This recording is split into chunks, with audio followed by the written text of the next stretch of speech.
In this video, you'll learn how to create templates in Claude Code. By the end of this guide, you will understand how to define specific templates for various coding tasks, ensuring consistency and efficiency in your programming workflow. Begin by deciding what the template is for.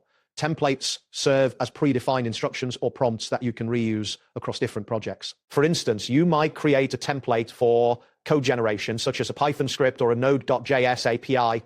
Alternatively, you could develop a template for documentation purposes like a Markdown, README, or a YAML configuration file. Another application could be designing a JSON data structure or an API response. Next, write a clear template prompt that includes all the rules you want Claude Code to follow every time it generates code. For example, if you are creating a template for Python scripts, you might outline specific tasks and rules. The task could be to generate Python scripts with rules stating that the code should include comments on every line, utilize functions for each logical step, output only the code without explanations, and be ready to run in the VS Code terminal. Similarly, if you are crafting a template for a Markdown RAID-D, the task might involve generating a Markdown RAID-D with specific requirements. These could include having a title and description, a bullet list of features, H2 headers for subheadings, properly fenced code blocks, and ensuring the output is strictly in Markdown format. After you have written your templates, save it for future use.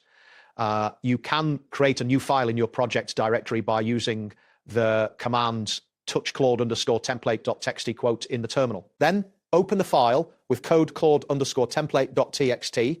Once the file is open, paste your template prompt into. This allows you to easily access and reuse the template whenever needed. To utilize the template in the VS Code terminal, first open Claude Code, copy the template prompt you created, and paste it into the terminal. You will then add your specific task. For example, you might use the template to generate Python scripts with comments on every line and specify the task as writing a script that reads a CSV file and prints the total number of rows. Claude Code will adhere to the rules you established in your template, ensuring a consistent output. Once you've received the output, you may want to refine or reuse your template. After reviewing the results, consider any improvements that can enhance your template's effectiveness. Each new task can simply start with the established template, allowing for consistent outputs across different projects.